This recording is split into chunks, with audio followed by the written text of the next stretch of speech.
It's April 25th, 2014, and this is the Fortean Slip News.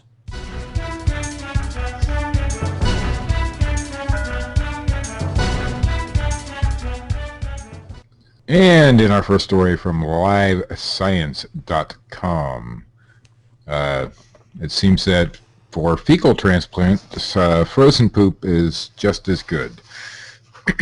For people suffering with... Excuse me. Yes. Frozen poop? Is it like poop on a stick? For fecal transplants. Fudge sickle. For people suffering with the intestine infection Clostridium difficile, and I did that very well, the treatment, sometimes referred to as a poop transplant, may work just as well with fresh frozen fecal matter, researchers say.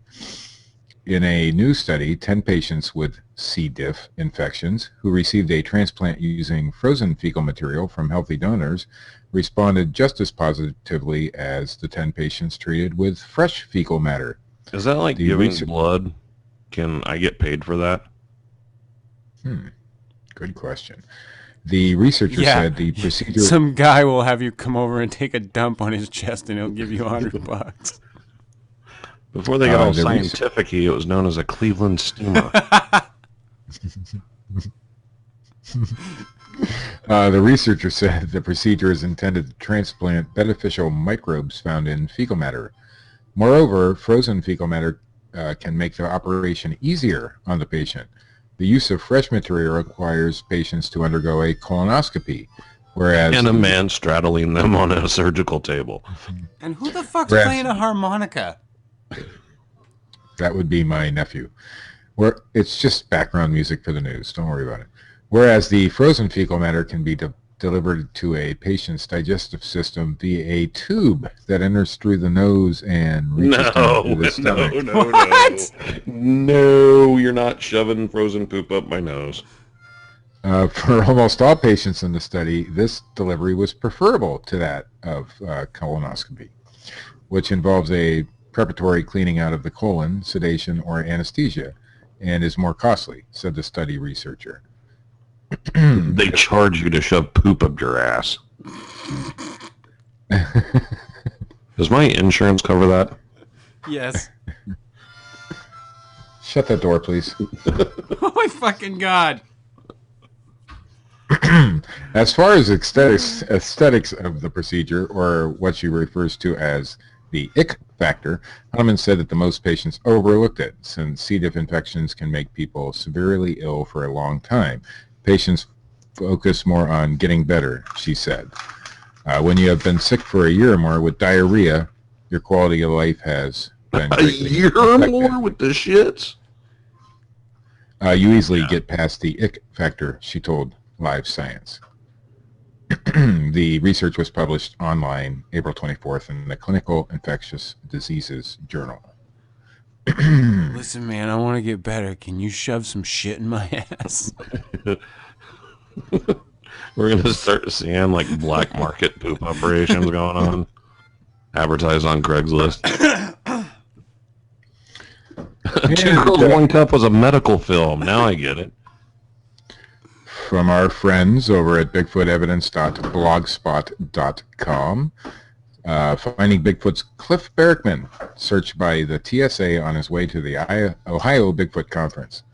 When Bigfoot researcher Cliff Barackman arrived at the Ohio Bigfoot Conference... When he was pulled out of line, the glove went on the hand. Whenever you heard the snap of the latex glove...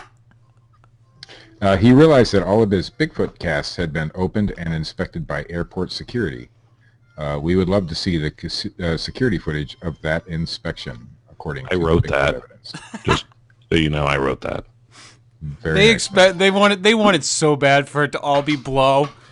Yeah, I mean, think about a Bigfoot cast, though. It's like hardened, powdered material, and he's got like a suitcase full of it, like all wrapped in plastic and stuff. Like, they thought they had scored. They were like, we're going to take this fucking Bigfoot motherfucker down. Our canine's not alerting, but come on. Barackman stated that I arrived at the Ohio Bigfoot Conference to find that all of the casts I packed in my luggage had been opened and inspected by the TSA. I would have loved to be a fly on the wall in that room. I wonder what they were thinking when they saw Bigfoot and orang pendek cast instead of other more nefarious cargo. They were thinking it was drugs.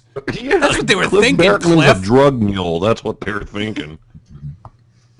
And from wire.co.uk, and thanks to Chris, we have this next story. Occultist, father of rocketry,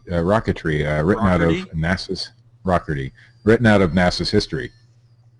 Jack Parsons was a founding Jack member Parsons is my new fucking hero.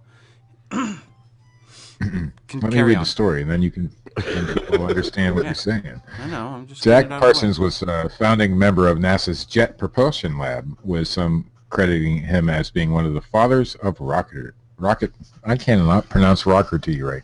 Rocketry. Rockerty? And others joking that blooper JPL reel gets longer, ladies and gentlemen. Actually Jack Parsons' laboratory, but you won't find much about him on NASA's website. Parsons' legacy as an engineer and chemist has been somewhat overshadowed by his interest in the occult, and has led to some critics describe as rewriting of the history books. He's lived in the footnotes since his death. He's a forgotten figure, says biographer George Pendle, author of Strange Angel, The Otherworldly Life of Rocket Scientist John Whiteside Parson. And the not-so-well-known Jack Parsons Project. John Whiteside Parson was Jack's full name, actually. Pendle did an archaeological dig into Parsons' life after finding a mention of him in a science book. The more I dug, the more bizarre and extreme the story seemed. Who the fuck is this guy?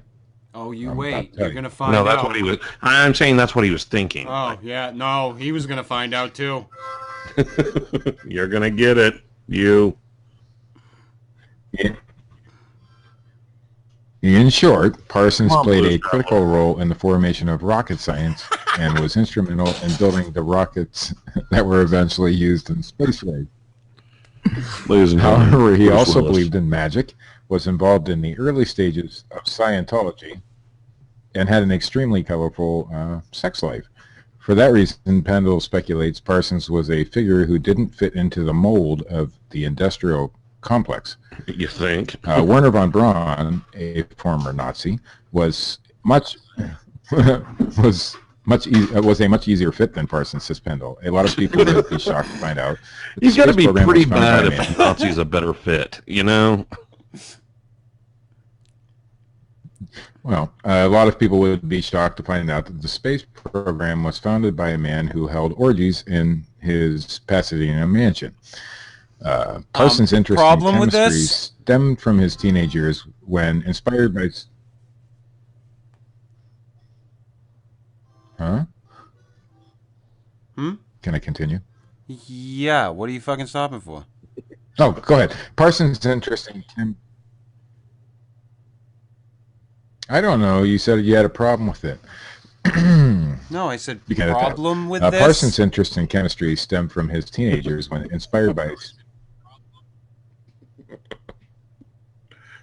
Continue. Inspired by space travel found in science fiction literature. He started amateur rocket experiments with a school friend called Edward Foreman. He later studied chemistry in high school.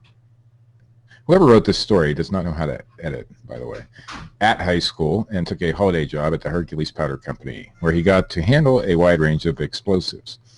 After school, Parsons was keen to access the rocketry facilities at Caltech, but his academic ambitions had been plagued by financial difficulties. He and Foreman ended up teaming with a PhD student called Frank Molina to apply for funding from the university to explore rocketry. They didn't reveal their ambition to develop rockets for space exploration, as this was at the time considered to be a science fiction. At the university, geez, Chris, when does it get to the good stuff? And at the university's Guggenheim Aeronautical Laboratory, after your nephew stops fucking playing the goddamn harmonica. That's when it gets good. That was my son. I thought it was my nephew, but it turns out it's my son.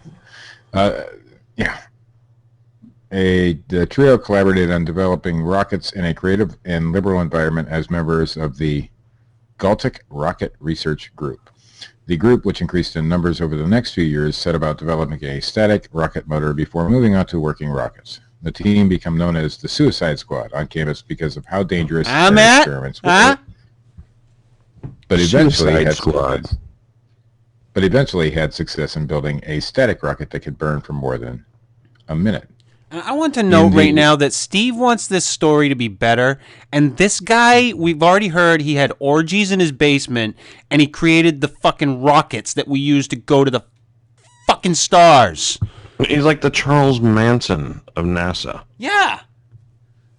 Combined with Harry Potter. Continue. In the late 1930s, Parsons started to develop an interest in esotericism. Esotericism. Yes, that. Attending something called the Gnostic Mass at the Church of Thelma. Parsons came to the Church of Thelma. Parsons came to believe in magic. Thelema? It says Thelma. Oh, Thelema. Thelema. Never mind. Thanks for correcting me, Chris. Parsons came to believe in magic, a force that he felt would be explained through quantum physics as espoused by Thelema's founder, Aleister Crowley. As Parsons' interest in the occult developed, his colleague Molina approached the National Academy of Sciences for funding into jet propulsion as a means for developing more nimble aircraft. The team was granted $1,000, the first government-funded rocketry research group in history. A quarter of the funding had to go towards repairing damage to the Caltech buildings caused by the group's experiments, and the group was eventually forced to relocate to some iron sheds in the Arroyo Canyon, where they were closely watched by the FBI, which was keen to make sure that no political extremists were accessing the explosives. It was here that the Jet Propulsion Laboratory would be founded. One of the group's key innovators was developing jet-assisted takeoff engines for the U.S. Air Force, while with Parsons developing a restricted burning solid rocket fuel that was stable enough to be stored indefinitely. The engine technology and fuel were commercialized through a company called Aerojet, where Parsons became project engineer. Versions of this fuel was eventually used by NASA in the space shuttle as well as in military ballistic missiles. At the same time, 1941, Parsons started to have a sexual relationship with his wife, Helen's 17-year-old sister, Sarah. Fucking right, Something that was... That's sick, fuck. There we go. Now we're getting good. Something that was encouraged by his church. His wife started a relationship with I am one of the loving this church. We encourage you to fuck your wife's siblings. His wife started a relationship with one of the church's most senior members, Talbot Smith. The four of them, along with other Thelemites, ended up moving into a large house together in Pasadena. Drugs flowed freely, as did sexual partners. And this was taking place in California, you say? Mm-hmm. The lodge attracted negative attention. Land of milk and honey, as they say, Matt. The lodge attracted negative attention, with the police and FBI receiving allegations that it played host to a cult involved in sexual orgies and black magic.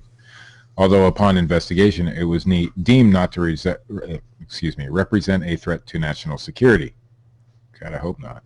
The U.S. government heard that Nazi Germany was developing the V-2 rocket, and so gave the Galtic Rocket Research Group, now without Parsons, a grant to develop rocket-based weapons, and the group was renamed the Jet Propulsion Laboratory.